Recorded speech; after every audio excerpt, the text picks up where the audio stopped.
کہ رسالت مآب بغیر کسی شک و شبہ کے قطعیت کے ساتھ جو کچھ بھی اللہ کے اذن سے بذریعہ وحی لے کر آئے ہیں اس کی تصدیق کرنا یہ ایمان ہے۔ رسالت مآب اللہ کی وحی کے ذریعے اس کے اذن سے بغیر کسی شک و شبہ کے جو کچھ بھی لے کر آئے ہیں یا جو کچھ بھی امت تک پہنچایا گیا ہے اس کی تصدیق کرنا ایمان ہے۔ تو اس کو آپ اگر الٹ کر کے بیان کریں کہ جو اس کا انکار کر دے گا وہ کفر میں داخل ہو جائے گا، یا اس کو ہم کفر کہیں گے۔ میں دوبارہ دہرا دیتا ہوں کہ رسالت مآب سے جو بات بھی، کہ میں اپنے انداز میں ملا علی قاری کی بات کو نقل کر رہا ہوں، کہ رسالت مآب سے جو کچھ بھی قطعیت کے ساتھ ثابت ہے، بغیر کسی شک و شبہ کے، بغیر کسی ابہام کے، بغیر کسی تردد کے، رسالت مآب سے جو بات ثابت ہے اس کی تصدیق کرنا ایمان ہے اور اس کا انکار کرنا کفر ہے۔ یہ ہم نے مختصر بات کر لی۔ اب اس پر بنیادی بات کیا ہے؟ بنیادی بات یہ ہے کہ جب ہم کسی انسان پر اس کا اطلاق کریں گے تو اس کے مبادیات کیا ہیں؟ تو اس پر میں بنیادی بات یہ عرض کروں گا۔ سورہ بنی اسرائیل کی آیت نمبر 15 کے اندر اللہ تعالیٰ نے واضح طور پر ایک بات نقل کی ہے اور اصول بیان کر دیا ہے کہ اللہ کا وبال کس پر آئے گا، اللہ کا غضب کس پر نازل ہوگا۔ اور اس سے پہلے میں یہ عرض کر دوں کہ کسی کو کافر کہنا اس کا مطلب کیا ہے؟ یعنی کہ ایک انسان یہ دعویٰ کرتا ہے کہ وہ اللہ کی ہدایت کو مانتا ہے، اللہ کے وجود کو مانتا ہے، اللہ تعالیٰ کو وہ وحدہ لا شریک مانتا ہے، یا اس کے ہاں جو بھی تعبیر خدا کی ایگزسٹ کرتی ہے وہ جو بھی وضع کر لے اس سے صرف نظر، لیکن وہ خدا کی حجت کو مانتا ہے، خدا کی ہدایت کو مانتا ہے۔ اپنے لیے وہ کوئی بھی نام تجویز کر لے تو اس کو آپ کوئی بھی نام دے دیں، سوال یہ ہے کہ آپ نے اس کو کہنا ہے کہ یہ اللہ تعالیٰ کو نہیں مانتا، یہ اللہ تعالیٰ کی اس ہدایت کو نہیں مانتا جو ہدایت محمد رسول اللہ لے کر آئے، جیسا کہ ملا علی قاری نے بھی کہا۔ تو اب اس پر اطلاق کرنا ہے ہم نے۔ اس پر اللہ تعالیٰ ایک بات کرتے ہیں سورہ بنی اسرائیل کے اندر کہ ہم اس وقت تک کسی قوم کو عذاب نہیں دیتے جب تک کہ اس میں کوئی رسول نہ بھیجے۔ یہاں پر اللہ تعالیٰ نے واضح کر دیا کہ رسول آئے گا اس کے بعد ہم عذاب دیں گے۔ اور سورۃ النساء کے اندر، آل عمران کے اندر، سورۃ زمر کے اندر اور کئی صورتوں میں اللہ تعالیٰ نے اس بات کو واضح کیا کہ جب اللہ کا کوئی رسول اس دھرتی پر آ جاتا ہے تو اس کے مخاطبین کا فیصلہ اسی دنیا میں کر دیا جاتا ہے انصاف کے ساتھ، جس کو ہمارے استاذ جاوید احمد غامدی صاحب یوں بیان کرتے ہیں کہ رسول اللہ کی عدالت بن کر آتا ہے، وہ اللہ کی عدالت بن کر آتا ہے، اللہ کی حجت بن کر آتا ہے، منکرین پر اسی دنیا میں سزا کا نفاذ کرتا ہے، اور مخاطبین جو اس کے ماننے والے ہیں متبعین ان پر جنت کی خوشخبری کو سناتا ہے۔ تو دو چیزیں ہیں کہ جب اللہ کا رسول زمین پر آتا ہے وہ اپنے ماننے والوں کو اسی دنیا میں جنت دکھاتا ہے، اور جو نہیں مانتے انکار کر دیتے ہیں ان کو اسی دنیا میں اس عذاب کی وعید سناتا ہے، اور اسی دنیا میں ان پر عذاب کا کوڑا برسایا جاتا ہے، چاہے وہ آسمان سے برسایا جائے یا نبی کے ساتھیوں کے ذریعے ہی منکرین پر عذاب کا کوڑا برسایا جائے۔ اب اس میں ایک اہم نقطہ یہ ہے جس کو اللہ تعالیٰ نے سورۃ النحل آیت نمبر 106 میں بیان کیا کہ یہ کیسے پتا چلے گا کہ اس نے حق کا انکار کر دیا ہے، یا اب اس پر اب عذاب کی ہم اس کو وعید سنائیں گے، اس پر عذاب کا کوڑا برسائیں گے۔ سورۃ النحل آیت نمبر 106 میں اللہ تعالیٰ نے واضح کیا، میں مفہوماً آیت کا ترجمہ کر رہا ہوں، کہ جس نے اسلام قبول کرے وہ مسلمان ہو گیا تو اس کے شایان شان نہیں ہے کہ اب وہ دوبارہ کفر اختیار کرے، اس کو یہ زیب نہیں دیتا کہ وہ اسلام قبول کرنے کے بعد یا ایمان لانے کے بعد دوبارہ کفر اختیار کرے، اس کو یہ زیب نہیں دیتا، الا یہ کہ اس کو کفر پر مجبور کر دیا گیا۔ ایک بندے نے اسلام قبول کیا، وہ مومن ہے باہر سے بھی اندر سے بھی، اللہ تعالیٰ وہاں پر کیا کہہ رہے ہیں کہ اس کو یہ زیب نہیں دیتا کہ وہ دوبارہ کفر کی طرف جائے، الا یہ کہ اس کو کفر پر مجبور کر دیا گیا ہو۔ اس کو فقہا اصطلاح میں کہتے ہیں مکرہ۔ ایک بندے نے ظاہراً کلمہ کفر زبان سے کہا ہے، اس کو ڈر کی وجہ سے کفر اس نے بک دیا ہے، ڈر کی وجہ سے اس نے اپنے آپ کو اللہ تعالیٰ کی وحدانیت سے بے نیاز کر دیا، اور ایک کیا کہتے ہیں کہ اس نے جنگ کے اندر ظاہری طور پر کلمہ کا اقرار کر لیا ہے، اسلام کا اقرار کر لیا ہے۔ تو ایک ہے مکرہ کہ اس نے حالت جنگ میں جان بچانے کے لیے اسلام کا اقرار کر لیا، اب یہ بھی ظاہر بیان ہو رہا ہے، اور ایک ہے کہ اس نے مجبوری کے عالم میں پریشرائز ہو کر کسی وجہ سے بھی مجبوری کے عالم میں کلمہ کفر کہہ دیا. دونوں صورتوں میں زبردستی زیر بحث ہے کہ اس نے دل سے وہ بات نہیں کی. تو اللہ تعالیٰ آیت میں کیا فرماتے ہیں کہ جس نے ایمان کے بعد کفر اختیار کیا یا کفر میں جانا پسند کیا الا یہ کہ اس کو کفر پر مجبور کیا گیا ہو. یہ تو اللہ نے بات بیان کر دی. آگے اللہ تعالیٰ فرماتے ہیں مگر جس نے کھلے دل کے ساتھ کفر اختیار کیا دنیا و آخرت میں اس پہ وبال ہوگا. تو اس آیت پر عزیزان من ہم غور فرمائیں کہ یہاں پر اللہ تعالیٰ نے اصول تکفیر کو بیان کر دیا کہ کفر کا اطلاق اور کفر کی نسبت میری اور آپ کی طرف نہیں ہو رہی, اس بندے کی طرف ہو رہی ہے جس نے خود کہا ہے کہ میں کافر ہو گیا ہوں یا میں نے کفر اختیار کر لیا ہے. تو یہاں پر ایک بندے نے ظاہری طور پر کفر اختیار کر لی جیسے کہ اسی آیت کے کانٹیکسٹ میں اللہ نے بیان کیا, لیکن کیسے پتا چلے کہ وہ مجبور ہے, کیسے پتا چلے کہ وہ اس کا اندر اس کفر پہ راضی نہیں ہے. اسی لیے ہمارے استاذ یہ کہتے ہیں اور میں نے بھی تحقیق کی کہ اس آیت کی روشنی میں یہ بات واضح ہے کہ کافر ہم اسی وقت کسی مسلمان کو کہیں گے یا کسی انسان کو کہیں گے جو خود اپنی زبان سے اقرار کرے کہ میں اللہ کو نہیں مانتا, میں محمد رسول اللہ کو نہیں مانتا, میں قرآن کو نہیں مانتا, میں اللہ کی اس حتمی ہدایت کو نہیں مانتا, وہ خود اقرار کرے کہ ہاں میں نہیں مانتا, میں اس چیز کا کافر ہو گیا ہوں. کیونکہ یہاں پر اللہ نے اس انسان کو مخاطب کیا کہ وہ کھلے دل سے اقرار کرے, شرح صدر کے ساتھ کہے کہ میں کافر ہو گیا ہوں. تو یہاں پر ہم یہ کہتے ہیں اس آیت کی روشنی میں کہ ہمارے پاس کسی کو کافر کہنے کا اختیار نہیں ہے, ہمارے پاس کوئی ایسے ذرائع نہیں ہے کہ ہم کسی کے بارے میں یہ فیصلہ کر لیں کہ وہ مجبور ہو کر کلمہ کفر کہہ رہا ہے یا کھلے دل کے ساتھ کفر کہہ رہا ہے. اگر ایک بندہ کہتا ہے کہ ہاں میں کافر ہو گیا ہوں اس پر تو بحث ہی نہیں ہے, لیکن ایک بندے کے قول و فعل میں کفر آپ کو نظر آ رہا ہے, اس پر میں نے اپنے تھیسس میں بحث کی ہے, حتمی کفر اور استدلالی کفر. حتمی کفر کیا ہے؟ اللہ کا رسول زمین پر آیا, اس نے اتمام حجت کیا, ہدایت کو ان پر واضح کر دیا. اب یہاں پر اسی آیت کے ذیل میں مزید یہ بات ہے, سورہ النساء کے اندر اللہ نے فرمایا کہ ہم نے ہدایت کو بالکل واضح کر دیا ہے. اب جس کا دل چاہے وہ کفر اختیار کرے, جس کا دل چاہے وہ ایمان اختیار کرے. یہاں پر بھی اللہ تعالیٰ فرد کو مخاطب کر رہے ہیں کہ جس کا جی چاہے وہ کفر اختیار کرے, جس کا جی چاہے اسلام میں آ جائے. ہمیں نہیں کہہ رہا کہ تم نے فیصلہ کرنا ہے کہ یہ کافر ہے یہ مسلمان ہے. یہاں پر بھی اللہ تعالیٰ اس فرد کو مخاطب کر رہے ہیں. تو اب اللہ کا رسول آ گیا ہے زمین پر, اس نے دعوت دینا شروع کی. تو اللہ کا رسول چونکہ عدالت بن کر آتا ہے, کھرے کھوٹے کو الگ کرنے آتا ہے, جیسے کہ میں نے آیات کا ریفرنس بھی دیا, تو وہ کیا کرے گا؟ وہ دعوت دے گا, اتمام حجت کرے گا, حجت تمام کرنے کے بعد واضح کر دے گا کہ یہ خدا کے مجرم ہیں اور یہ خدا کے ماننے والے ہیں, جس کو میں اپنے الفاظ میں یوں بیان کیا کرتا ہوں کہ وقت کا رسول آ کر اتمام حجت کرتا ہے اور یہ بتاتا ہے کہ اس نے جان بوجھ کر اللہ کی ہدایت کا انکار کر دیا ہے. اس کو مجبور نہیں کیا جا رہا, یہ پریشرائز نہیں ہوا ہے, اس کو کسی نے زبردستی اس مسئلے میں پریشان نہیں کیا ہے. کوئی بھی بات اس سے متعلق ایسی نہیں ہے جو ہم یہ کہہ سکے کہ اس کا عذر ابھی باقی ہے. بالکل آزاد ہے یہ بندہ, اس پر ہم نے ہدایت کو بالکل واضح کر دیا ہے, کوئی عذر اس کا باقی نہیں رہا. اب یہ جان بوجھ کر ضد کی وجہ سے, انا کی وجہ سے, ہٹ دھرمی کی وجہ سے اللہ کی ہدایت کو قبول نہیں کر رہا.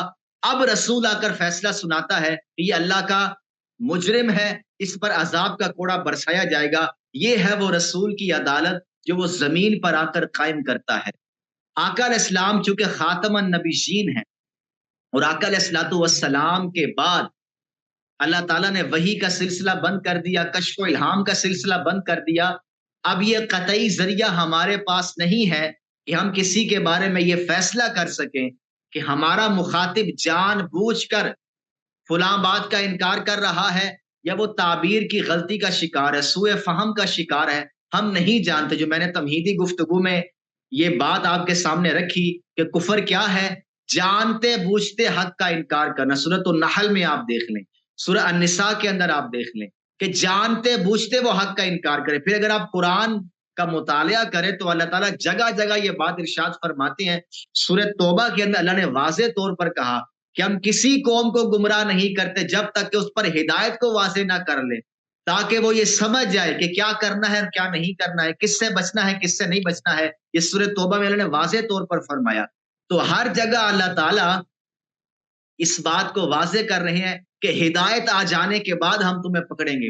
آیت مباہلہ پر آپ غور کر لیں، عیسائیوں کے ساتھ جو مباہلہ ہونے لگا تھا، جو مباہلہ ہونے سے پہلے انہوں نے جزیہ دینے کا فیصلہ کر لیا، اس میں آپ دیکھ لیں اللہ تعالیٰ کیا فرماتے ہیں کہ اے میرے رسول، علم آ جانے کے بعد بھی اگر یہ آپ سے جھگڑا کرے تو اب آپ ان سے کہہ دیجئے۔ وہاں پر بھی اللہ نے علم کو بنیاد بنایا، واضح دلیل کو بنیاد بنایا کہ جب ان کے پاس واضح علم آ جائے، واضح ہدایت آ جائے، واضح دلیل آ جائے، اس کے بعد بھی یہ نہیں مانتے، اب عذاب کا کوڑا لعنت کی صورت میں ان پر برسایا جائے گا۔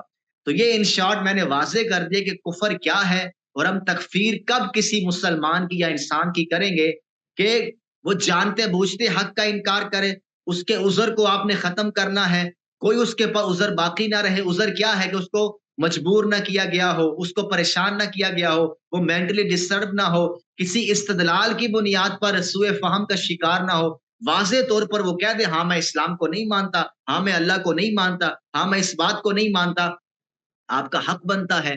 لیکن ہمارے ہاں جو تکفیر کی جاتی ہے وہ حتمی تکفیر نہیں کی جاتی، وہ استدلالی تکفیر کی جاتی ہے کہ قرآن و سنت میں جو اصول تکفیر بیان ہوئے ہیں اس کو ہم اپنے فہم کے مطابق دوسروں پہ اطلاق کرنا چاہتے ہیں، اور اطلاق ہمیشہ ظنیات پر مبنی ہوتا ہے، کبھی قطعیات پر مبنی نہیں ہوتا، چونکہ یہ انسانی کام ہے۔ ہمارے فقہاء نے جو قانون سازی کی ہے وہ بھی اجتہادات سے متعلق ہے، ان کے فہم سے متعلق ہے، اس پر کوئی واضح نصوص تو نہیں ہے، واضح نص میں تو اجتہاد ہوتا ہی نہیں ہے۔ تو جب ہم کسی مسلمان کو کافر کہتے ہیں، کسی انسان کو کافر کہتے ہیں، تو ہم قرآن و سنت سے اصول وضع کر کے اطلاق کرتے ہیں۔ یہ جو اطلاق میں نے کیا ہے یہ میرا ذاتی فہم ہے، اس میں غلطی بھی ہو سکتی ہے۔ تو ہمارا پوائنٹ آف ویو یہ ہے تکفیر کے معاملے میں کہ ہمیں یہ حق ہی نہیں ہے کہ ہم کسی پر اس بات کا اطلاق کر سکیں، چونکہ ہمارے پاس وہ ذرائع نہیں ہے کہ ہم یہ فیصلہ کر سکیں کہ سامنے والے پر حجت تمام ہو گئی ہے، سامنے والے نے ہدایت کو پوری طرح سمجھ لیا ہے، اب یہ جان بوجھ کر حق کا انکار کر رہا ہے۔ اور اس پر اگر آپ امام ابن نجیم کی کتاب الاشباح والنظائر میں جا کر دیکھیں، وہ بڑی خوبصورت بحث کرتے ہیں الاشباح والنظائر کے اندر کہ اسلام کی ہر عبادت کا دار و مدار نیت پر ہے، ہر عبادت کا دار و مدار نیت پر ہے، لیکن اسلام کا دار و مدار نیت پر نہیں ہے۔ جو میں نے شروع میں ظاہری اسلام کی بات کی کہ آپ ظاہری طور پر کلمہ پڑھ لیں، آپ کی نیت نہیں دیکھی جائے گی کہ آپ اندر سے مسلمان ہیں یا نہیں، آپ کو مسلمان سمجھا جائے گا۔ لیکن آگے ابن نجیم کہتے ہیں لیکن کفر کے معاملے میں نیت شرط ہے کہ اس شخص کی نیت پوچھی جائے گی کہ تم نے زبان سے جو کلمہ کفر کہا ہے تم دل سے راضی ہو، وہی سورۃ النحل آیت نمبر 106، اس کو سامنے رکھا جائے۔ اور سورہ النساء کے اندر جو اللہ نے کہا کہ تمہارا جی چاہے تو کفر اختیار کرو، جی چاہے تو ایمان میں آ جاؤ، امام ابن نجیم اسی کو بیان کر رہے ہیں کہ اسلام کے لیے نیت شرط نہیں ہے لیکن کفر کے لیے نیت شرط ہے۔ جس کو اگر میں مزید واضح کروں، ملا علی قاری نے، تاج الدین سبکی نے، امام ابن حجر اسقلانی نے، سب نے اس بات کو واضح کیا کہ تکفیر کے لیے قطعی حجت کا ہونا ضروری ہے، قطعی دلائل کا ہونا ضروری ہے۔ یوسف القرضاوی صاحب نے بھی اپنی کتاب کے التکفیر میں یستحق التکفیر کے اندر وہ یہی بحث کرتے ہیں کہ جس پر حجت تمام ہو جائے بغیر کسی خوف کے وہ حق کا انکار کر دے، اس کو آپ نے کافر کہنا ہے۔ جہالت کی بنیاد پر، لا علمی کی بنیاد پر، سوء فہم کی بنیاد پر آپ کسی کو کافر نہیں کہہ سکتے۔ جس پر دلائل پوری طرح واضح ہو جائیں اس کو آپ نے کافر کہنا ہے۔ علامہ ابن تیمیہ رحمہ اللہ بھی یہی بات نقل کرتے ہیں، انہوں نے بڑی خوبصورت مثال دی، الاستغاثہ کے نام سے ان کی ایک کتاب ہے، اس میں وہ بحث کرتے ہیں شرک کے اوپر کہ ایک بندہ اللہ کے غیر سے مدد مانگتا ہے، استعانت کا قائل ہے غیر اللہ سے، ہم اس کو شرک سمجھتے ہیں، لیکن جب تک اس پر حجت تمام نہ ہو جائے ہم اس کو مشرک نہیں کہیں گے۔ علامہ ابن تیمیہ اتنی احتیاط کر رہے ہیں اس بندے کو کافر قرار دینے میں کہ جب تک اس پر حجت تمام نہ ہو جائے، ہدایت پوری طرح واضح نہ ہو جائے، ہم اس پر شرک کا فتویٰ بھی نہیں لگائیں گے۔ ہاں ہم اس کے قول کو شرک کہیں گے، اس کے عمل کو شرک کہیں گے۔ اس میں علامہ ابن تیمیہ نے بات بالکل ٹھیک ارشاد فرمائی، مزید آپ کے گوش گزار کروں جو میں نے شروع میں بات کی کہ اللہ کا رسول آ کر بتاتا ہے کہ یہ کافر ہے، یہ مسلمان ہے، وہ لوگوں کے درمیان فیصلہ کرتا ہے انصاف کے ساتھ۔ اس کو علامہ ابن القیم نے مزید واضح کیا کہ تکفیر کا حق کس کے پاس، مزید اس کو واضح کیا۔ ان کی قصیدہ نونیہ کے نام سے چھوٹا سا رسالہ ہے جس میں وہ طائفہ منصورہ کہ حق والی جماعت کون ہے اس کی وہ صفات بیان کرے، شاعری کے انداز میں منظوم ہے۔ اس میں وہ ایک شعر میں نقل یہ کرتے ہیں کہ تکفیر کا حق صرف اللہ اس کے رسول کے پاس، تکفیر کا حق صرف اللہ اس کے رسول کے پاس ہے اور کسی کے پاس نہیں ہے۔ اور اس قصیدہ نونیہ کے جو شارح ہیں الدکتور محمد خلیل، وہ اس کی شرح میں بھی یہی بات نقل کرتے ہیں کہ اتمام حجت کے بعد، ہدایت کے واضح ہو جانے کے بعد اگر کوئی شخص جانتے بوجھتے اللہ کا انکار کر دے، اللہ کے رسول کا انکار کر دے، اب وہ کافر قرار پائے گا۔ اور ہمارے پاس کوئی ایسے ذرائع نہیں ہیں کہ ہم کسی کے بارے میں یہ جان سکیں کہ وہ جان بوجھ کر حق کا انکار کر رہا ہے یا سوء فہم کی وجہ سے، کسی پریشانی کی وجہ سے۔ لہذا الدکتور محمد خلیل صاحب نے بھی واضح کر دیا قصیدہ نونیہ کے اس شعر کی شرح میں کہ یہ حق ہی اللہ رسول کا ہے۔ اور مزید ابن تیمیہ نے بھی منہاج السنہ میں خوارج سے متعلق سیدنا علی کا یہ عمل نقل کیا کہ حضرت علی نے خارجیوں کو کافر نہیں کہا، مسلمان مانا ہے۔ کیوں کہ کسی کو کافر قرار دینے کا حق صرف اللہ رسول کا ہے۔ انہوں نے بھی اس بات کو مزید واضح کر دیا۔ تو عزیزان گرامی قدر، خلاصہ کلام میری گفتگو کا یہ ہے کہ تکفیر بڑا سنگین مسئلہ ہے۔ یہ اللہ رسول کا حق ہے، نہ ریاست کو حق حاصل ہے کسی مسلمان کو کافر قرار دے، کسی کے کفر اسلام کے فیصلے کرے، نہ علماء کا کام ہے، نہ قاضی کا کام ہے، یہ فقط اللہ رسول کا کام ہے۔ کیوں اللہ رسول کا کام ہے؟ اس کی دلیل کیا ہے جو میں نے آپ کے سامنے تمہیدی گفتگو کی کہ کفر کے لیے قطعی دلائل کا ہونا بہت ضروری ہے۔ کہ آپ جس شخص کے بارے میں یہ فیصلہ کر رہے ہیں کہ یہ اللہ کو نہیں مانتا، یہ رسول کو نہیں مانتا، یہ فلاں بات کو نہیں مانتا، آپ کو ثابت کرنا پڑے گا نا۔ آپ کے کہنے سے تو یہ بات ثابت نہیں ہو جائے گی، سامنے والے پہ آپ ایک تہمت لگا رہے ہیں، وہ اس بات کو ماننے کو تیار نہیں ہے۔ اور قرآن نے جس طرح سے ہمیں یہ بات سمجھائی ہے کہ سامنے والا خود اقرار کرے کہ میں کافر ہو گیا ہوں، میں نے کھلے دل سے کفر اختیار کیا ہے۔ پورے قرآن میں اللہ تعالیٰ نے ہمیں یہ نہیں کہا کہ تم نے کسی کو کافر کہنا، ہمیں کہیں قرآن نے نہیں کہا۔ جب بھی قرآن مجید نے کفر کو بیان کیا یا ان لوگوں نے خود اقرار کیا کہ ہاں ہم کافر ہیں انبیاء کے، ہم فلاں کتاب کے کافر ہیں، فلاں صحیفہ کے کافر ہیں، فلاں بات کے کافر ہیں، یا ان پر اتمام حجت ہو جانے کے بعد، ہدایت کے واضح ہو جانے کے بعد ان کے باطنی کیفیات کو وحی کے ذریعے رسول نے آشکار کر اس کے بعد ان کی تکفیر ہوئی ہے۔ اب ان دونوں صورتوں میں آپ دیکھ لیں، ختم نبوت کے بعد اس بات کو کیسے طے کیا جائے کہ میرا مخاطب جس پر میں یہ اطلاع کر رہا ہوں کفر کا، کس بنیاد پر کر رہا ہوں؟ نہ میں اس کی نیت کو جانتا ہوں، نہ میں اس کے باطن کو جانتا ہوں، نہ میں اس کے محرکات کو جانتا ہوں۔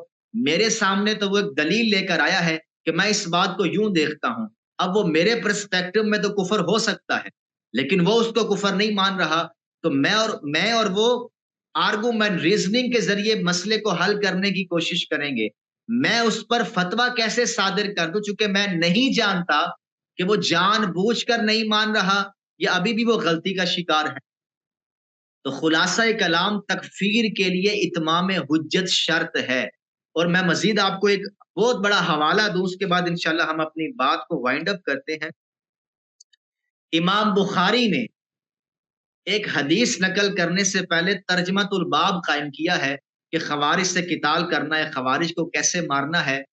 اس پر وہ عنوان کیا قائم کرتے ہیں کہ حجت تمام ہو جانے کے بعد، حجت کے پورا ہو جانے کے بعد، ہدایت کے واضح ہو جانے کے بعد خوارج کو قتل کرنے کا باب۔ اور آگے سورۃ توبہ کی وہ آیت نقل کرتے ہیں کہ اللہ تعالیٰ کسی قوم کو گمراہ نہیں کرتا الا یہ کہ ان پر ہدایت کو واضح کر دے تاکہ وہ سمجھ جائیں کہ کس بات سے بچنا ہے، کس بات سے نہیں بچنا۔ تو خلاصہ کلام میں احتیاطاً یہ جملہ بولتا ہوں کہ جمہور علماء کرام اسی بات کے قائل ہیں کہ تکفیر اللہ رسول کا حق ہے، کسی ریاست کو حق نہیں ہے کہ وہ کسی مسلمان کو کافر قرار دے، کسی عالم کا یہ حق نہیں کہ وہ کسی مسلمان کو کافر قرار دے۔ ہاں وہ یہ ضرور بتائے کہ یہ شرک ہے، یہ کفر ہے، یہ بدعت ہے، یہ گمراہی ہے، یہ تو دین اسلام کا حسن ہے، ہم دین کی دعوت دیں گے، لیکن ہم کسی شخص پر یہ اطلاق نہیں کر سکتے، کیونکہ جو اطلاق میں کر رہا ہوں وہ ظن پر مبنی ہے، اور ظن کی بنیاد پر جنت جہنم کے فیصلے نہیں ہوتے، کفر اسلام کے فیصلے نہیں ہوتے۔ لہٰذا ہمیں اس بات کو بخوبی سمجھ لینا چاہیے کہ یہ اللہ رسول کا حق ہے، اللہ تعالیٰ اپنے رسول کو وحی کے ذریعے بتا دیتا ہے کہ اس پر حجت تمام ہو گئی ہے، یہ اب اندر سے بے دید ہو گیا ہے، جان بوجھ کر ڈنڈی مان رہا ہے، اب اس پر عذاب کا کوڑا برسا دیا جائے۔ کیونکہ ہم جو تکفیر کرتے ہیں وہ کس بنیاد پر کرتے ہیں؟ نہ ہمارے پاس کوئی اصول ہے، نہ ہمارے پاس کوئی ضوابط ہیں، بس اپنی آراء کو ہم لوگوں پر فٹ کرنا چاہتے ہیں۔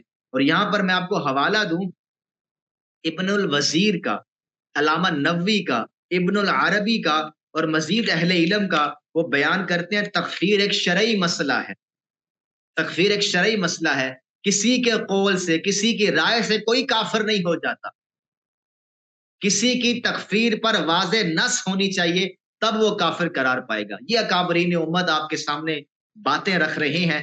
اور آخر میں مزید ایک بہت بڑا حوالہ آپ کے گوش گزار کرتا چلوں، ہمارے اسی دور کے ایک بہت بڑے عالم شیخ ناصر الدین البانی رحمہ اللہ کا بھی یہی نقطہ نظر کہ تکفیر اتمام حجت کے بغیر نہیں کی جا سکتی، جس پر حجت تمام ہو جائے وہ جان بوجھ کر حق کا انکار کر دے، اس کا عذر ختم ہو گیا نا۔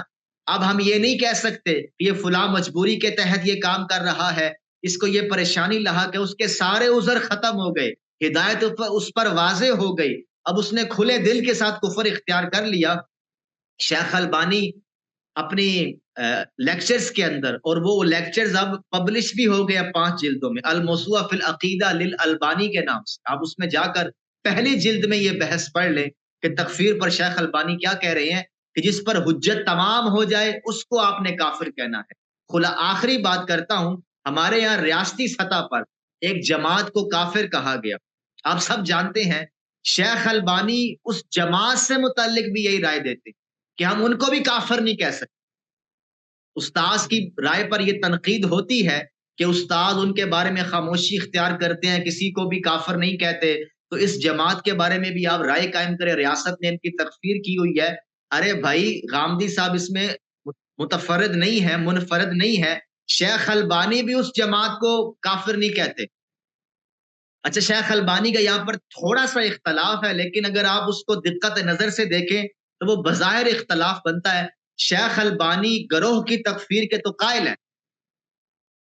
مثال کے طور پر شیخ البانی کے نزدیک یہ تو کہا جا سکتا ہے کہ تشیع میں جو تحریف قرآن کا قائل ہے وہ کافر ہے، شیخ البانی اس بات کے قائل ہے۔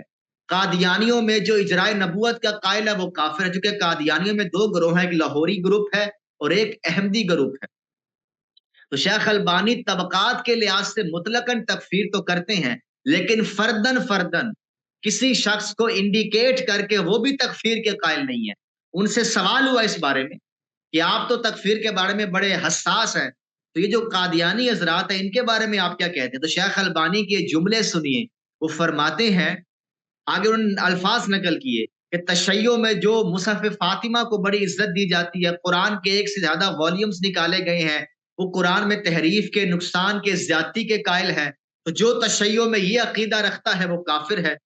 جو آقا علیہ الصلوۃ والسلام کی نبوت کے بعد کسی نبوت کے جاری ہونے کا قائل ہے وہ کافر ہے۔ مطلقاً وہ بات کر رہے ہیں۔ اور آگے شیخ البانی نے کہا کہ میں تم سے زیادہ قادیانیوں کو جانتا ہوں، میں دمشق میں ان کے پاس جاتا رہا ہوں، ان سے ملتا رہا ہوں۔ قادیانیوں کے 2 گروپ ہیں، مرزا غلام احمد صاحب قادیانی کے ماننے والے 2 گروپس میں تقسیم ہیں، ایک لاہوری گروپ ہے اور ایک احمدی گروپ ہے۔ یہ شیخ البانی کے الفاظ نقل کر رہا ہوں۔ شیخ صاحب فرماتے ہیں احمدی حضرات ان کو نبی مانتے ہیں، لاہوری ان کو مجدد اور مصلح مانتے ہیں۔ آگے شیخ البانی یہ کہتے ہیں یہ مت کہو کہ یہ کافر ہو گیا ہے، بلکہ یہ کہو کہ جو یہ عقیدہ رکھے وہ کافر ہے، چاہے وہ شیعہ ہو، دیوبندی ہو، بریلوی ہو، سنی ہو، احمدی ہو، غیر احمدی ہو، جو بھی ہو، جو یہ عقیدہ رکھے وہ کافر ہے۔ نام لے کر فرد کو مخاطب کر کے اس کو تکفیری نشانہ آپ نہیں بنا سکتے۔ یہ شیخ البانی کا نقطہ نظر ہے۔ اور آخر میں شیخ البانی ہماری گفتگو اور ہماری رائے کی تائید کرتے ہوئے بلکہ ہم نے ان کی رائے کی تائید کی. وہ فرماتے ہیں کہ جو بہائیہ گروپ ہے تشیع کا، ان کو ہم کافر کیوں کہتے ہیں؟ چونکہ وہ خود کو مسلمان نہیں کہتے. ان کے یہاں شریعت منسوخ ہو گئی ہے، انہوں نے اپنے آپ کو اسلام سے نکال لیا ہے، وہ اپنی الگ شناخت بنا چکے ہیں، لہٰذا ہم ان کو کافر کہتے ہیں. ایک شخص اپنے آپ کو مسلمان کہہ رہا ہے لیکن آپ چاہتے ہیں کہ یہ مسلمان نہ بنے، تو یہ آپ کا ذاتی مسئلہ ہے، آپ کے پاس کوئی اختیار نہیں ہے کہ آپ اس کو کافر قرار دیں. تو میں نے اپنے اس مختصر وقت کے اندر جتنا میں اس کو بیان کر سکا، اپنے مقالے میں سے میں نے چند ایک چیزیں آپ کے سامنے رکھی ہیں کہ تکفیر کا حق صرف اللہ اس کے رسول کو حاصل ہے. ہمارے اکابرین امت، جمہور اکابرین اس کو اسی طرح بیان کر رہی ہیں کہ اتمام حجت ہوگا تو ہم اس کو کافر قرار دیں گے. اتمام حجت کس پر ہو گیا ہے کس پر نہیں ہوا، ختم نبوت کے بعد ہم یہ نہیں جان سکتے. میں نے تمام اکابرین امت کے ریفرنس بھی آپ کے سامنے رکھے، اپنے الفاظ میں اس کو مزید واضح کیا. خلاصہ اس بات کا یہی ہے کہ تکفیر کا حق کسی کو حاصل نہیں ہے. تاجدار کائنات محمد الرسول اللہ صلی اللہ علیہ وآلہ وسلم کے ساتھ یہ حق بھی اس دنیا سے رخصت ہو گیا. اور یہ میری ذاتی رائے ہے کہ کچھ خصوصیات ہوتی ہیں انبیاء کی. خاتم النبیین رسول اللہ کا ایک خاصہ ہے، تکفیر بھی آقا علیہ الصلوۃ والسلام کا ایک خاصہ ہے. ختم نبوت کے بعد میں بڑی سخت بات کرنے لگا ہوں صرف بات سمجھانے کے لیے. ختم نبوت کے بعد جس طرح سے کشف و الہام کا عقیدہ کفر ہے، آقا علیہ السلام کے بعد نبوت کا جاری ہونا کفر ہے، اسی طرح کسی مسلمان کو کافر قرار دینا یہ بھی اس اعتبار سے کفر ہے کہ وہ حق رسول اللہ کا ہے لیکن آپ تھانے دار بن کر، ٹھیکے دار بن کر اس مسلمان کی اس حیثیت کو چیلنج کر رہے ہیں اور اس کو زمانے میں بدنام کر رہے ہیں. آپ کو یہ حق کسی نے نہیں دیا. تو میں اپنی بات کو یہیں مکمل کرتا ہوں اور میں بھائیوں سے کہتا ہوں کہ سوالات کا ہم آغاز کریں. جی طلحہ الوی صاحب، بہت شکریہ آپ کی پریزنٹیشن کا.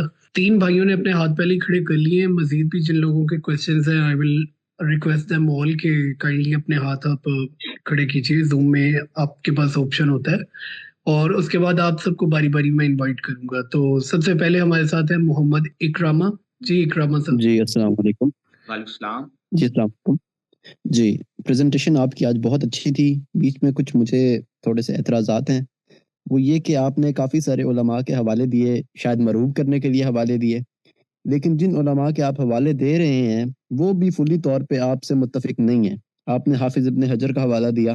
حافظ ابن حجر خود کہتے ہیں کہ میں نے اپنے شیخ سے پوچھا ابن عربی کے بارے میں آپ کا کیا کہنا ہے، تو انہوں نے بغیر سوچے سمجھے کہہ دیا کہ وہ کافر ہے. تکفیر تو انہوں نے بھی کی. پھر آپ نے امام بخاری کا حوالہ دیا کہ امام بخاری بھی انہوں نے باب باندھا ہے کہ اتمام حجت کے بعد حضرت علی رضی اللہ تعالیٰ عنہ نے ان سے یہ بات ساری کی.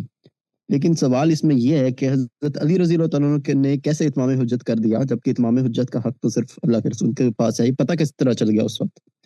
دوسری بات، امام بخاری خود ان کا معتزلہ کے بارے میں یہی نقطہ نظر ہے کہ وہ کہتے ہیں کہ ان کے پیچھے نماز پڑھو یا یہودیوں نصرانیوں کے پیچھے نماز پڑھو ایک برابر ہے.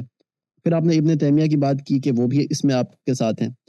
اور پھر اینڈ پہ آپ نے بہت تھوڑی سی عجیب بات کی. اینڈ پہ آپ نے فرمایا کہ شیخ البانی کہتے ہیں کہ ہم یہ تو کہہ سکتے ہیں کہ جو ختم نبوت کا قائل نہیں ہے یا جو اجرائے نبوت کا قائل ہے وہ کافر ہے، لیکن فرد معین کی بات آپ نہیں کر سکتے. تو کیا آپ اور ہمارے استاد محترم غامدی صاحب وہ یہ کہہ سکتے ہیں کہ جو ختم نبوت کا قائل نہیں ہے وہ کافر ہے، بغیر فرد کا نام لیے، بغیر جماعت کا نام لیے؟ کہ آپ یہ کہہ سکتے ہیں کہ جو یہ نہ مانے وہ کافر ہے، جو یہ نہ مانے یا جو یہ مانے وہ کافر ہے؟ اس بات کی ضرور وضاحت کیجیے گا. شکریہ. جی بہت شکریہ. آپ نے جو پہلی بات کی، میں نے اکابرین امت کے اقوال تائید میں پیش کیے ہیں، دلیل کے طور پر پیش نہیں کیے اور نہ مرعوب ہونے کے لیے پیش کیے. بنیادی بات یہ ہے کہ ہمارے اصولیین نے مسئلہ تکفیر پر جو بحث کی ہے وہ بالکل صحیح بحث کی ہے. آپ نے جو ابن حجر کا آگے حوالہ دیا، امام بخاری کا حوالہ دیا، وہ اطلاقی بحث ہے اور میں اپنی گفتگو میں یہ کہہ چکا ہوں کسی کا اجتہاد اور کسی کا اطلاق صحیح بھی ہو سکتا ہے، غلط بھی ہو سکتا ہے. بعض اوقات اصول بھی غلط ہو جاتے ہیں، لیکن میں نے ان اصولوں کو دلائل کے ساتھ قرآن و سنت کی روشنی میں واضح کیا ہے اور پھر آگے تائید میں وہ اکابرین کے میں نے اقوال پیش کیے ہیں. تو اگر آپ کو اصول سے ہی اختلاف ہو تو عذرائے عنایت آپ اس کو بیان کر سکتے ہیں. اطلاق پر تو میں پہلے ہی کہہ رہا ہوں کہ 1200 سال کی ہماری علمی روایت میں جو اطلاق کیا جا رہا ہے مسلمانوں پر، صوفیاء کی تکفیر کی گئی، اس کے علاوہ اور بھی سیدنا علی کے بارے میں خوارج کا آپ سٹانس دیکھ لیں کہ انہوں نے سیدنا علی کی تکفیر کی، تو یہ تو ہوتا رہا ہے۔ تو ہم اطلاق کے معاملے میں تو اختلاف کرتے ہیں اکابرین سے، اصول کے معاملے میں چونکہ ان کی رائے قرآن و سنت کے بالکل مطابق ہے، اس لیے میں نے اس کو بیان کیا۔ آپ نے جہاں تک سیدنا علی کا ذکر کیا تو حضرت علی نے باغی ہونے کی حیثیت سے ان کے ساتھ قتال کیا ہے، ان کی تکفیر نہیں کی، اور میں نے ترجمۃ الباب صرف اس انداز میں آپ کے سامنے رکھا کہ وہ بھی اس کو اقامت دین کے کانسیپٹ میں اور اس کے تناظر میں حجت کے پورا ہو جانے سے ریلیٹ کر کے بیان کر رہے ہیں۔ یہ نہیں کہا کہ حجت تمام حضرت علی نے کر دی ہے تو ان کو قتل کر دیا جائے گا۔ سیدنا علی تو جوابی کارروائی میں ان کو کافر بھی نہیں کہہ رہے، بلکہ ان کے کفر کی اس میں تعویل کر رہے ہیں، تو ہمارے موقف کی مزید تائید ہو گئی۔ میں نے صرف امام بخاری کا ریفرنس یہ دیا کہ وہ بھی اصول میں یہی کہہ رہے ہیں کہ حجت تمام ہو جانے کے بعد ہی آپ کسی کو قتل کر سکتے ہیں۔ یہ الگ مسئلہ ہے کہ انہوں نے اس اصول کا اطلاق صحیح کیا ہے یا اس کا اطلاق غلط کر دیا ہے۔ مزید آپ نے شیخ البانی کا جو حوالہ دیا، تو میں اپنی بات تو کروں گا، استاذ کی بات تو استاذ ہی کریں گے، اور اگر حسن ظن رکھوں یا ایک ناقص علم کے مطابق ادنا سے طالب علم ہونے کی حیثیت سے جو ہم نے استاذ سے سیکھا ہے اس کے مطابق میں عرض کر دیتا ہوں، ہم تکفیر مطلق کے تو قائل ہیں، تکفیر مطلق کے ہم قائل ہیں، اس میں کوئی اتنی بڑی بحث نہیں ہے کہ ہم یہ کہنا شروع کر دیں کہ جو یہ عقیدہ رکھتا ہے وہ کافر ہے، جو یہ عقیدہ رکھتا ہے وہ کافر ہے۔ اصل اختلاف ہے تکفیر معین کا، کہ آپ نے اپنے مخاطب کو انڈیکیٹ کر کے یہ کہنا ہے کہ تو کافر ہو گیا ہے۔ استاذ کی بحث یہاں پر ہے۔ جنرل اگر استاد تکفیر مطلق کے باب میں شیخ البانی کی اس رائے سے اختلاف بھی کریں کہ ہم یہ نہیں کہیں گے، تو وہ بھی کوئی اتنا بڑا مسئلہ نہیں ہے جو آپ نے سوال دہرایا، لیکن اصل بات ہماری تکفیر معین سے جڑی ہے۔ تو مجھے بظاہر ایسا لگا کہ شیخ البانی جو کہ یہ بات کر رہے ہیں وہ ہمارے نقطہ نظر سے تھوڑی ہٹ کر ہے، تو میں نے دیانتداری کا تقاضا بھی تھا کہ میں ان کی پوری بات نقل کروں، لیکن وہ اتنا بڑا بھی اختلاف نہیں ہے۔ اس کو تکفیر مطلق کہتے ہیں کہ جو یہ کام کرے وہ کافر ہے۔ اس کو آپ حدیث میں بھی دیکھیں نا، آقا علیہ السلام نے فرمایا من ترک الصلاۃ متعمدا فقد کفر، جس نے جانتے بوجھتے نماز کو چھوڑا وہ کافر ہو گیا۔ اب یہ تکفیر مطلق ہے، شیخ البانی یہی بات کر رہے ہیں، تو یہ تو حدیث سے بھی ثابت ہے، لیکن آپ دیکھ لیں کہ نماز کے ترک کرنے پر احناف کا کیا نقطہ نظر ہے، شوافی کا کیا ہے، اس میں بھی اختلافات ہیں کہ وہاں پر بھی اکابرین احتیاط کرتے ہیں کہ سامنے والا سستی سے نماز چھوڑ رہا ہے، سامنے والا غفلت سے نماز چھوڑ رہا ہے، سامنے والا مصروفیات کی وجہ سے نماز چھوڑ رہا ہے، یا جان بوجھ کے نماز چھوڑ رہا ہے۔ تو مطلقاً تو ہم یہ کہہ سکتے ہیں، مجھے اس میں کوئی آر نہیں ہے۔ استاذ کی اس پہ کیا رائے ہے یہ تو وہی مزید بتا سکتے ہیں۔ استاذ کی جو رائے بالکل واضح ہے وہ تکفیر معین سے متعلق ہے کہ ہم کسی شخص کو متعین کر کے اس کی تکفیر نہیں کر سکتے۔ جی بہت شکریہ۔ جی ہمارے ساتھ نیکسٹ پارٹیسپینٹ ہے ابرار صاحب۔ السلام علیکم ورحمۃ اللہ۔ جی وعلیکم السلام۔ سر میرا سوال ہے کہ ایک تو ہے کہ مسلمانوں کے کسی گروہ کی تکفیر کرنا جو خود کو مسلمان ہونے پر اصرار کرتا ہو، اس میں تو میں آپ سے بالکل ایگری کرتا ہوں، کیونکہ ہمارے پاس کوئی سورس نہیں ہے یہ جاننے کا کہ اس پر اتمام حجت ہوا ہے کہ نہیں ہوا۔ لیکن جو مسئلہ دوسرا ہے، بیسیکلی جو گاندھی صاحب سے ہم اختلاف کرتے ہیں یا پھر جو بات ان کی تھوڑی سمجھ سے باہر ہے ابھی، کہ وہ غیر مسلمز کی بھی تکفیر کرنے کے قائل نہیں ہیں، جبکہ قرآن کی سورہ نمل کی آیت 43 کے اندر قرآن ہمیں یہ پابند کرتا ہے کہ جو غیر مسلم ہیں ان کو کافر کہا جائے گا۔ جو ملکہ سبا کی قوم تھی جو کہ مشرک تھی، ان پر اتمام حجت بھی نہیں ہوا تھا، اس کا وجود اللہ پاک نے کو مشرک کہنے کے پھر بھی کہا ہے۔ تو کیا اس قرآن کی اس آیت کے مطابق جی ٹھیک ہے، آج آپ کے کی آواز یہودیوں کو تھوڑی یہودی ڈسکنیکٹ ہو کہنے رہی ہے، کے میں ساتھ سوال کافر آپ کہہ کا سکتے ہیں؟ سمجھ گیا ہوں۔ آپ اگر اجازت دے تو میں جواب عرض کروں۔ جی جی جی جی اس میں بنیادی بات تو یہ ہے کہ میں اس آیت سے متعلق پہلے گفتگو کر دوں۔ اصل چیز یہ ہے کہ قرآن مجید میں کفر کا جو لفظ ہے نا، یہ اپنے لغوی مفہوم میں بھی استعمال ہوتا ہے اور اصطلاحی مفہوم میں بھی استعمال ہوتا ہے۔ یہ میرا قرآن کا مطالعہ ہے، اس اعتبار سے میں اپنی رائے کا اظہار کر دیتا ہوں۔ وہاں پر جو کفر کی بات ہو رہی ہے وہ ظاہری مفہوم میں ہو رہی ہے کہ اس نے ظاہراً تو انکار کیا ہے نا، ہم زیر بحث لا رہے شرعی اصطلاح کے طور پر کہ قرآن مجید جب واصل جہنم جب کسی کو عذاب کی وعید سناتا ہے اور اس سے پہلے اس کی تکفیر کرتا ہے، اس کے کیا دلائل ہے اور اس کی کیا شرائط ہے.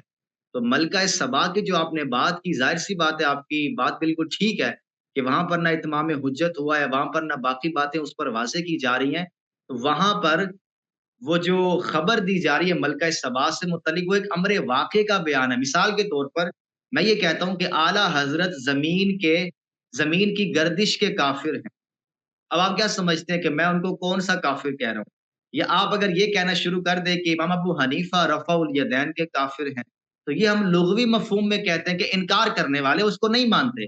لیکن ہم جو بات کر رہے ہیں شرعی تکفیر کی، جس کے اطلاق کے بعد وہ ہمیشہ ہمیشہ کی جہنم میں جاتا ہے، خدا کا غضب اس پہ نازل ہوتا ہے، اس کی توبہ بھی اب قبول نہیں ہوتی، اس کو آپ دعوت بھی نہیں دے سکتے کیونکہ آپ نے اتمام حجت کر دیا نا. ایک بندے کو آپ نے کافر کہہ دیا ہے، اس کی زندگی آپ نے خراب کر دی ہے، اور آپ مزید اب اس کو دعوت دینا شروع کر دیں. چونکہ اتمام حجت کے بعد تو عذاب کی وعید سنائی جاتی ہے کہ بس اب انتظار کرو. تو غامدی صاحب جو اصل بحث کر رہے ہیں وہ شرعی تکفیر ہے، جس کو قرآن نے اصطلاح بنا کے پیش کیا ہے. اس میں ظاہر سی بات ہے ایک ہندو ہے، ایک عیسائی ہے، ایک یہودی ہے، ایک تہریہ ہے، جو بھی ہے جس پر اتمام حجت ہو گیا ہے، ہدایت بالکل واضح ہو گئی ہے، اگر وہ جانتے بوجھتے حق کا انکار کرے گا تو ہم اس کو کافر کہیں گے. لیکن آپ یہود و نصارہ سے جا کر پوچھ لیں، وہ توحید کے ماننے والے ہیں، وہ ابراہیمی دین کے ماننے والے ہیں، وہ شرک کو ناپسند کرتے ہیں، وہ کفر کو ناپسند کرتے ہیں، وہ کفر سے بھاگتے ہیں. تعویل کے لحاظ سے وہ انبیاء کی ان تعلیمات کو خراب کر کے بیٹھے ہوئے ہیں، تو ہم بھی ان کی اس تعویل کو قبول کرتے ہیں، جیسے کہ ہم صوفیاء کی تعویل کو قبول کرتے ہیں. ہم ان کے لیے غیر مسلم کی اصطلاح کیوں استعمال کرتے ہیں؟ چونکہ وہ خود اپنے آپ کو مسلمان نہیں کہتے، اس لیے ہم ان کو غیر مسلم کہتے ہیں. وہ اپنے آپ کو عیسائی کہتے ہیں، ہندو کہتے ہیں، یہودی کہتے ہیں، ہم ان کے لیے اس بات کو قبول کرتے ہیں. لیکن آپ دیانت داری کے ساتھ اس سے جا کر پوچھ لیں کہ آپ خدا کی ہدایت کا انکار کرتے ہیں، وہ کہے گا خدارا میں انکار نہیں کرتا. تو یہ آپ کو لگ رہا ہے نا کہ اس نے انکار کر دیا، اب آپ ثابت کیسے کریں گے؟ چلے ثابت بھی کر دیں گے، یہ کیسے پتا چلے گا کہ اس پر بات واضح ہو گئی ہے؟ تو اس طرح استاذ محترم احتیاط کرتے ہیں کہ ہمارے پاس کوئی ذریعہ نہیں ہے ایک مسلمان کو اسلام سے خارج کریں یا ایک انسان کو اللہ تعالیٰ کی رحمت سے دور کر دیں. ہمارے پاس وہ ذرائع نہیں ہیں کہ ہم کسی کے بارے میں یہ فیصلہ کر سکیں کہ یہ جانتے بوجھتے خدا کی اس حتمی ہدایت کا انکار کر رہا ہے. جی بہت شکریہ. جی for the next question we invite Danish Ibrahim صاحب. السلام علیکم طلحہ صاحب. طلحہ صاحب میرا سوال جو ہے یہ فرد معین کی تکفیر کے متعلق ہے. تو اس میں ایک مثال سے میں یہ سمجھنا چاہ رہا ہوں کہ اگر کوئی شخص ضروریات دین کا کوئی انکاری یا فرض کریں ہم اجرائے نبوت کا قائل نہیں ہے، وہ آگے بڑھ کر دعوی نبوت بھی کر لیتا ہے، تو اب اس کیس میں اور وہ شخص اپنے آپ کو مسلمان بھی کہہ رہا ہے، مسلمان ہونے کا دعویٰ کرتا ہے، اس پر مصر بھی ہے. اب اس کیس میں کیا ہم ایک مسلمان کی حیثیت سے اس سے متعلق ہوں گے؟ مثلاً کیا ہم ایسے شخص کے پیچھے نماز پڑھیں گے؟ میں نے نماز کی مثال اس وجہ سے دی ہے کیونکہ یہ روزمرہ کے طور پر ایک عملی سب سے نمایاں عملی اظہار ہے جو ایک مسلمان کے ساتھ ہمارا ہوتا ہے. تو کیا ہم اس کے پیچھے نماز بھی پڑھ لیں گے؟ وہ دعویٰ نبوت کر رہا ہے لیکن زبان حال سے وہ یہ اپنی زبان سے ہی کہہ رہا ہے کہ میں مسلمان ہوں. جی دیکھیں اس میں بھی وہی اصول اپلائی ہوگا کہ آپ کے سامنے ایک ایسا شخص آتا ہے کہ اس نے دعوی نبوت کیا ہے، تو اس کے دعوی نبوت پر تو ہم کوئی بات نہیں کریں گے، یہ صریحاً کفر ہے. ہم اس کے عقائد و نظریات پر کفر کا اطلاق کریں گے. جہاں تک اس شخص پر کفر کا اطلاق کرنے کی بات ہے تو ظاہر سی بات ہے اس پر ہدایت کا واضح ہونا ضروری ہے. ہمارے پاس وہ چونکہ ذرائع نہیں ہے کہ ہم یہ جان سکیں کہ وہ تعبیر کی غلطی کا شکار ہے، دماغی طور پر کسی پریشانی کا شکار ہے، اس کی دماغی حالت ٹھیک نہیں ہے. چونکہ ایک سیدھا سادہ انسان مسلمان سوچا سمجھا عاقل و بالغ مسلمان اس طرح کے دعوے نہیں کیا کرتا. لیکن چونکہ آپ نے سوال کر دیا میں اس کو دہرا دیتا ہوں کہ اگر اس نے یہ دعویٰ کر دیا ہے تو اس کے دعوے کے پیچھے کیا وجہ ہے؟ وہ قرآن مجید کی کسی آیت کا حوالہ دے گا نا کہ بھائی قرآن نے خاتم النبیین کی بات کی ہے کہ آقا علیہ السلام سیل آف دی پروفٹ ہیں. اب ظاہر سی بات ہے وہ جب اجرائے نبوت کا قول آپ کے سامنے کرے گا تو وہ اس آیت کا فہم آپ کے سامنے بیان کرے گا. تو اب اس کے ساتھ اس آیت کے اوپر گفتگو ہوگی. اس کے دعوے پر تو آپ نے کفر کا اطلاع کر دیا ہے, ہم اس کو کافر اس درجے میں نہیں کہہ سکتے, لیکن آپ اس کے ساتھ آیت ختم نبوت پر بات کریں گے. اس اعتبار سے ایک مسلمان اس بندے سے متعلق ہو جاتا ہے کہ بھائی آپ نبوت کو جاری مانتے ہیں, کہاں پر لکھا ہوا ہے؟ وہ کہے گا قرآن میں لکھا ہوا ہے, تو وہ آیت ختم نبوت آپ کے سامنے لے آئے گا, تو آپ آیت ختم نبوت پر اس کے ساتھ ڈسکشن کر سکتے ہیں. اور یہی مسلمان 1200 سال سے ڈسکشن کرتے ہیں خوارج کے ساتھ, معتزلہ کے ساتھ, قدریہ کے ساتھ, مرجیہ کے ساتھ, جہمیہ کے ساتھ. قرآن و سنت کی صحیح تعبیر کو سمجھ رہی ہے پوری امت, اور اس میں آراء کا اختلاف ہو رہا ہے. تو اگر کوئی اجرائے نبوت کا قائل بھی ہے, ہمارے چونکہ مسلمہ کذاب کی طرح کسی نے دعویٰ تو کیا نہیں مستقل طور پر, نہ اس نے کوئی آیت پیش کی, نہ اس نے کسی حدیث کا حوالہ دیا. ہمارے اگر کوئی ایک طبقہ سامنے آیا بھی ہے تو وہ قرآن و سنت سے غلط تعبیر پیش کرتا ہے. تو غلط تعبیر اگر اس نے پیش کی ہے تو اس پر اس سے بحث ہی ہو سکتی ہے. ہم اس کی تکفیر اس بنیاد پر نہیں کر سکتے چونکہ ہمارے پاس ذرائع نہیں ہے کہ وہ جان بوجھ کر یہ کر رہے ہیں, کسی مشن کے تحت ان کو لایا گیا ہے, یا وہ اندر سے مخلص ہیں, میں کچھ نہیں کہہ سکتا. ہاں, ان کی اطلاقی تکفیر نظریات کے اعتبار سے کروں گا کہ آپ کے عقائد میں کفر ہے, آپ کے اعمال میں کفر ہے, آپ کو ہدایت کی طرف آنا چاہیے. ہم دلائل کے ساتھ علمی طریقے سے مہذبانہ گفتگو کر کے ان کو قائل کرنے کی کوشش کریں گے.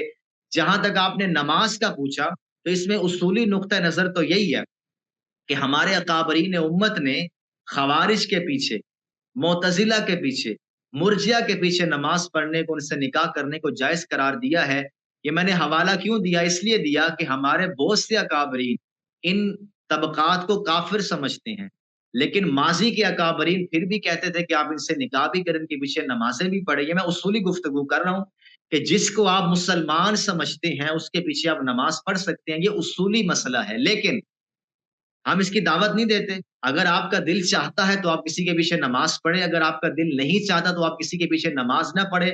نماز کا پڑھنا آپ کا ذاتی مسئلہ ہے, اس پر شریعت نے ہمیں پابند نہیں کیا کہ آپ نے شیعوں کی مسجد میں جا کر ہی نماز پڑھنی ہے, سنیوں کی مسجد میں جا کر ہی نماز پڑھنی ہے. آپ کا ذاتی مسئلہ ہے. اگر آپ کسی امام کے بارے میں حسن ظن رکھتے ہیں, اس کے عقائد و نظریات کو آپ کفر نہیں سمجھتے, تو آپ اس کے پیچھے نماز پڑھ سکتے ہیں. لیکن اگر آپ اس کے عقائد و نظریات کو کفر سمجھتے ہیں, آپ کا دل مطمئن نہیں ہوتا کہ ٹھیک ہے میں شخصی تکفیر نہیں کرتا, لیکن بھائی اس کے عقائد و نظریات قرآن و سنت سے متصادم ہیں, تو یہ آپ کا ذاتی حق ہے. ہاں, اللہ رسول کی طرف سے اس پر کوئی پابندی نہیں ہے. مسلمان کے پیچھے نماز بھی ہو جاتی ہے, مسلمان سے نکاح بھی کیا جا سکتا ہے, اور مسلمان کے ساتھ شادی بیاہ بھی کی جا سکتی ہے, اور اس کا جنازہ بھی پڑھا جا سکتا ہے. یہ اصولی موقف ہے. اطلاق آپ خود کر سکتے ہیں, نہ یہ کوئی دعوت کی چیز ہے, نہ کوئی یہ دینی فریضہ ہے کہ ہم ضرور بضرور ایسے لوگوں کے پیچھے نمازیں پڑھیں. آپ احتیاط کا دامن بھی اس میں اختیار کر سکتے, اس کو تھام بھی سکتے. جی بہت شکریہ. جی, for the next question again Abrar صاحب. طلحہ بھائی, آپ کے جواب میں ایک چھوٹی سی ڈاؤٹ میری رہ گئی ہے, پلیز وہ کلیریفائی کر دیں. لغوی تکفیر کی بات کی ہے غیر مسلم کے حوالے سے. ہندو جو ہیں وہ تو اللہ پر ایمان بھی نہیں لاتے, محمد رسول اللہ اور قرآن کی آیت کی تعویل تو کیا وہ انکار کرتے ہیں. تو قرآن کی سورہ لغوی اعتبار سے ان کو کافر کہہ سکتے ہیں, شرعی معنوں میں نہیں, لغوی اعتبار سے. جی ٹھیک ہے, وہ تو میں اپنی طرف سے آپ کے سمجھو کہ ریسرچ رکھ چکے میرا ہے, تو لغوی اعتبار سے مسئلہ میرے آپ کا نہیں ہے, مسئلہ ہمارے علماء کا ہے, اور یہ اختلاف ہمارا علماء سے ہے. ان کی خدمت پہ ہم نے یہ گزارش کی ہے. لغوی اعتبار سے اگر کوئی ہمارا ممدوح عالم دین اس بات کا قائل ہے کہ آپ لغوی تکفیر کریں, تو اس کو تو میں حسن ظن رکھتا ہوں کہ استاذ کو بھی مسئلہ نہیں ہوگا. جو میں نے آپ کے سامنے مثالیں بھی رکھی کہ اعلیٰ حضرت فلاں چیز کے کافر ہیں, وہ فلاں چیز کا کافر ہے, تو لغوی اعتبار سے آپ کہہ تو سکتے ہیں. لیکن چونکہ ہمارے یہاں چونکہ کافر کا لفظ یا تکفیر کا لفظ اس قدر خلط مبس کا شکار ہے اور اس میں خلفشار پیدا ہو گیا ہے, تو اگر آپ اس کو لغوی طور پر بھی استعمال کریں گے تو لوگ اس کو وہ شرعی تکفیر ہی سمجھیں گے. یا تو آپ اس قدر لوگوں کو ایجوکیٹ کریں, اویئرنیس دیں, اس کے بعد اگر آپ لغوی طور پر کسی کو کہتے ہیں کہ بھائی یہ فلاں چیز کا کافر ہے, اس میں میں اگر مزید آپ کے سامنے اصلاح کروں کہ کافر کا مطلب ہوتا ہے انکار کرنا, تو میں نے آپ کو جو مثالیں دی ہے نا کہ احمد رضا خان صاحب زمین کی گردش کے کافر ہیں, تو وہ مانتے ہیں کہ میں کافر ہوں. امام اعظم ابو حنیفہ رفع الیدین عدم رفع الیدین کے قائل ہے نا, وہ رفع الیدین کے کافر ہے, تو وہ مانتے ہیں کہ میں اس کا انکار کرتا ہوں. لیکن آپ جو ہندو پر اطلاق کر رہے ہیں، تو اگر وہ مانتا ہے کہ میں قرآن کا کافر ہوں تو لغوی طور پر آپ کہیں، اگر وہ مانتا ہے کہ میں محمد رسول اللہ کی نبوت کا کافر ہوں تو لغوی طور پر آپ کہہ سکتے ہیں۔ میں نے وہی کرما بھائی کے سوال کے جواب میں کہا اصل ہماری بحث یہ نہیں ہے، اصل بحث ہے تکفیر معین، اس پر ہم کوشش کر رہے ہیں کہ ہم علماء امت کو قائل کر سکیں اور یہ فتنہ تکفیر ختم کیا جا سکے۔ لغوی طور پر آپ کہیں، مطلقاً آپ کہیں، طبقاتی طور پر آپ کہیں، انڈیکیٹ کر کے آپ کسی کو اللہ تعالیٰ کی اس تکفیر کے دائرے میں نہیں لا سکتے جس کے بعد عذاب کا کوڑا برسایا جاتا ہے۔ تو اگر کوئی شخص یہ قبول کرتا ہے، امر واقعہ ہے کہ ہاں بھائی میں محمد رسول اللہ کو نہیں مانتا، اب عربی میں آپ اس کو کیا لکھیں گے کہ اس نے کفر اختیار کیا نا، تو ٹھیک ہے، اس میں کوئی ایسی بات نہیں ہے کہ میری ریسرچ سے یہ کوئی متصادم۔ جی ہمارے ساتھ ایک اور پارٹیسپینٹ ہیں، انہوں نے ہینڈ ریز کرنے کی کوشش کی، میرا خیال ہے آپشن نہیں ملا انہیں۔ زین شفیق صاحب۔ السلام علیکم طلحہ بھائی، دو میرے سوال ہیں وہ میں آپ کے سامنے عرض کر دیتا ہوں۔ پہلا سوال یہ ہے کہ ابھی آپ نے فرمایا ہے کہ مدعی نبوت کا جو دعویٰ ہے نبوت کا اس کو ہم کفر کہیں گے، لیکن مدعی نبوت کو ہم تعویل کی بنیاد پر کافر نہیں کہیں گے۔ لیکن جو ہمارے علماء ہیں قدیم زمانے کے، میرے سامنے حوالہ جات موجود ہیں جس میں انہوں نے مطلقاً یہ فتاویٰ دیے ہوئے ہیں کہ جس نے نبوت کا دعویٰ کیا وہ کافر ہے، کیونکہ وہ نبی پاک علیہ الصلوۃ والسلام کو خاتم النبیین نہیں مانتا بغیر کسی تعویل کے۔ تو اس حوالے سے میں مختصراً چند سیکنڈ میں وہ حوالہ جات پیش کر دیتا ہوں۔ جیسے امام سہنون فرماتے ہیں کہ جس نے نبوت کا دعویٰ کیا یا یہ کہا کہ میرے اوپر وحی آتی ہے وہ کافر ہے، مرتد ہے۔ علامہ عبد القاہر بغدادی فرماتے ہیں اہل سنت ہر مدعی نبوت کو کافر کہتے ہیں۔ علامہ ابن حزم بھی یہی فرماتے ہیں۔ اسی طریقے سے علامہ ابن قدامہ فرماتے ہیں جو نبوت کا دعویٰ کرے یا مدعی نبوت کی تصدیق کرتا ہے وہ مرتد ہے۔ حافظ نووی فرماتے ہیں جو رسول اللہ کے بعد نبوت کا دعویٰ کرے یا نبوت کے مدعی کی تصدیق کرے وہ کافر ہے۔ اس طرح بہت زیادہ حوالہ جات ہیں۔ تو یہاں پر بیان ہوا ہے کہ جو شخص نبوت کا دعویٰ کرے بغیر کسی تعویل کرے یا نہ کرے وہ کافر اور دائرہ اسلام سے خارج ہے۔ تو اس حوالے سے آپ کا کیا نقطۂ نظر ہے؟ جی میں سٹارٹ میں نے عرض کیا تھا کہ ہمارے اکابرین امت نے جو اصولی گفتگو کی ہے مسئلہ تکفیر پر، اس سے تو میں اتفاق کرتا ہوں۔ تو یہ اصولی گفتگو ہے جس کو شیخ البانی کے نسبت سے بھی میں نے بیان کیا، اس کو تکفیر مطلق کہتے ہیں۔ جو دعوی نبوت کرے وہ کافر ہے، جو وہی کشف و الہام کو ختم نبوت کے بعد جاری مانے وہ کافر ہے۔ بھائی اس میں تو بحث ہی نہیں ہے۔ سوال یہ ہے کہ ایک بندہ آپ کے سامنے آ گیا ہے اور وہ یہ دعویٰ کرتا ہے کہ اللہ تعالیٰ مجھ سے مخاطب ہوتا ہے، تو اب آپ نے کیا کرنا ہے؟ تو اب چونکہ وہ بندہ آپ کے ساتھ گفتگو میں آ گیا نا، تو اب قرآن و سنت کے جو دلائل میں نے شروع میں رکھے تھے اب یہاں پر وہ زیر بحث آئیں گے کہ جو کھلے دل کے ساتھ کفر اختیار کرے، خود اپنی زبان سے اقرار کرے کہ ہاں میں کافر ہوں، اس کو آپ نے کافر کہنا ہے، کیونکہ یہ فیصلہ اس بندے نے کرنا ہے، میں نے آپ نے نہیں کرنا، یا اتمام حجت کے بعد آپ اس پر اطلاق کر سکتے ہیں۔ تو مطلقاً تو ہم بھی قائل ہیں جی، مجھے اس میں کوئی آر نہیں ہے کہ میں راہ فرار اختیار کروں، مطلقاً کا تو مسئلہ ہی نہیں ہے۔ سوال یہ ہے کہ وہ بندہ آپ کے سامنے آ گیا ہے جس کی آپ نے مطلقاً تکفیر کی ہے، اب آپ کیا کریں گے؟ تو اب آپ کو ان تمام شرائط سے گزرنا ہوگا، اس پر اتمام حجت ہو گیا ہے، اس پر پوری طرح اس کو بات سمجھ ایک ہے آپ کی بات پہنچانا اور ایک ہے اس پر بات کا واضح ہو جانا، زمین آسمان کا فرق ہے۔ تو اس پر تو ہمارے پاس کوئی ایسے ذرائع نہیں ہے کہ کوئی خدائی کا دعویٰ کر دے، کوئی نبوت کا دعویٰ کر دے، میں اس کو کفر کہہ رہا ہوں، کنڈیم کر رہا ہوں، حوصلہ شکنی کر رہا ہوں، لیکن میرا مخاطب میرے سامنے دلائل رکھے گا نا، کوئی بھی بات کرے گا تو میں قرآن و سنت کی صحیح تعبیر اس کے سامنے پیش کروں گا، جرنل اس کے دعوے پہ میں کوئی بات نہیں کروں گا، چونکہ میرے پاس کوئی ایسا ذریعہ نہیں ہے کہ میں اس کی تکفیر کر سکوں۔ میں نے شروع میں جو گفتگو کی قرآن و سنت سے وہ یہی کہتی ہے کہ تکفیر کے لیے اتمام حجت شرط ہے، ہدایت کا واضح ہو جانا شرط ہے، وہ شخص جانتے بوجھتے حق کا انکار کرے، اس کے سارے آزار ختم ہو جائیں، انا ضد اور ہٹ دھرمی کی بنیاد پر وہ کہے کہ میں اللہ کی اس ہدایت کو نہیں مانتا۔ اگر کوئی ایسا مدعی نبوت آپ کے سامنے ہے تو مجھے کوئی اختلاف نہیں ہے کہ آپ اس کی تکفیر کریں، لیکن ابھی تک پوری دنیا میں کسی نے بھی یہ نہیں کہا کہ میں خدا کی ہدایت کا انکار کرتا ہوں جانتے بوجھتے۔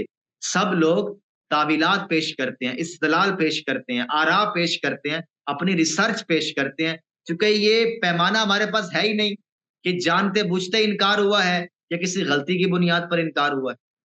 جی زین بھائی۔ جی ٹھیک ہے، بہت بہت شکریہ آپ کی وضاحت کا۔ اس میں ایک چیز میں اور بس ایڈ کروں گا، وہ یہ ہے کہ دوسرے الفاظ میں ہم یہ کہہ سکتے ہیں کہ جو شخص بھی جیسا مرضی عقیدہ رکھے، جو مرضی نظریہ رکھے، اگر وہ اپنے آپ کو مسلمان کہتا ہے اور اپنے مذہب کو اسلام کہتا ہے، یہاں پر بس ایک چیز کی وضاحت دے دیں، کیا ایک بندہ ذاتی طور پہ کسی شخص کو مسلمان یا غیر مسلم یا کافر سمجھ سکتا ہے؟ دیکھیں، جیسے آپ نے کہا کہ تکفیر کرنا اسٹیٹ کا حق ہے یا عدالت کا حق ہے یا قانون حرکت میں آتا ہے، میں ذاتی طور پہ کسی نظریے کو بھی کفر سمجھتا ہوں اور اس شخص کے قائل کو بھی کافر سمجھتا ہوں، یہ حق تو ہے نا میرے پاس؟ نہیں، کسی کے پاس یہ حق نہیں ہے۔ میں نے شروع میں یہ عرض کر دیا ہے کہ تکفیر کے لیے اتمام حجت شرط ہے۔ اگر آپ نے کسی پر اتمام حجت کر دیا ہے اور آپ کے پاس وہ قطعی ذرائع موجود ہیں، تو اس کے بعد یہ میں ویسے الزامی جواب کے طور پر بات عرض کر رہا ہوں، اول تو یہ ہے ہی نہیں، فردن بھی آپ کسی کے بارے میں یہ رائے قائم نہیں کر سکتے، نہ ریاست کر سکتی ہے، نہ وقت کے علماء کر سکتے ہیں۔ میں نے شروع میں کہا نا کہ ختم نبوت کے بعد یہ کسی کا حق نہیں ہے کہ وہ کسی مسلمان کی اس حیثیت کو چیلنج کرے کہ بھائی تو کافر ہے۔ کیوں بھائی آپ نے قرآن و سنت کی روشنی میں ایک اصول کا اطلاق کر دیا ہے اپنے بھائی پر، بھائی آپ کے اصول کوئی حتمی ہے یا آپ کا اطلاق کوئی حتمی ہے، آپ کو آسمانی اتھارٹی ملی ہے یا آپ کو سیدنا جبریل امین کا کوئی ساتھ مل گیا ہے کہ آپ جو اطلاق اپنے مخاطب پر کر رہے ہیں اس میں غلطی کا امکان نہیں ہو سکتا۔ تو اس لیے ہم احتیاط کی بات کر رہے ہیں کہ جو آپ اپنے مخاطب کو کافر کہہ رہے ہیں فردن ایک شخص کی حیثیت سے، جیسا کہ آپ نے سوال کیا کس بنیاد پر کریں گے، وہ تو آپ اطلاق کر رہے ہیں، تو اطلاق تو ہمیشہ ظنی ہوتے ہیں، تو ظن کی بنیاد پر آپ ایک شخص کو کافر قرار دے رہے ہیں اور ہمیشہ ہمیشہ کی جہنم کا مستحق قرار دے رہے ہیں، یہ بڑا سنگین مسئلہ ہے۔ اسی بنیاد پر آقا علیہ الصلوۃ والسلام نے فرمایا کہ جی جو بہت بہت کسی شکریہ۔ مسلمان کو کافر کہے اور وہ مسلمان کافر نہ ہو تو کفر کہنے والے پہ لوٹ آئے گا۔ یہاں پر آقا علیہ السلام تنبیہ فرما رہے ہیں کہ رک جاؤ اس فتنہ تکفیر سے۔ بہت بہت شکریہ آپ کی وضاحت کا، جزاک اللہ خیر۔ جی طلحہ الوی صاحب، آپ کی پریزنٹیشن اور کوسچن آنسر سیشن کے لیے بہت مشکور ہیں آپ کے۔ آج بڑی زبردست ڈسکشن رہی، بڑے اچھے سوالات بھی ہوئے۔ آئی ہوپ کہ سب نے آج بہت لرن کیا ہوگا۔ پارٹیسپینٹس کو بتاتا چلوں کہ آپ لوگوں نے ہماری سوشل میڈیا پوسٹ دیکھی ہوں گی، تو اس میں واٹس ایپ گروپ کا لنک ہوگا، اس میں ہم ٹائملی اپڈیٹس دے دیتے ہیں، جو بھی سیشنز ہمارے نیکسٹ آ رہے ہوتے ہیں۔ کوشش ہوتی ہے کہ ہر 2 ہفتے کے بعد ایک سیشن ہم کسی ریسرچر کے ساتھ رکھیں، ریسرچرز کو اس پلیٹ فارم پہ لے کے آئیں اور وہ آپ کے ساتھ اپنی ریسرچ شیئر کریں۔ جو سیشن جو بھی ہم کنڈکٹ کرتے ہیں اس کی ریکارڈنگ بھی ایڈٹ کر کے تو ہم within few days publish کر دیتے ہیں، تو آپ ہمارے یوٹیوب چینل پہ وائس آف ریسرچ کی پلے لسٹ بھی دیکھ سکتے ہیں، جہاں پہ طلحہ الوی صاحب کی طرح کے اور بھی بہت سے ریسرچرز نے آ کے جو بھی آپ کے سامنے اپنا علم پیش کیا اور آپ لوگوں نے اس سے جو بھی سیکھا۔ تو آج کی نشست بہت اچھی رہی۔ طلحہ صاحب کا اگین میں مشکور ہوں، ان کا شکریہ ادا کروں گا اور آپ سب کو خدا حافظ کہوں گا۔ اللہ حافظ۔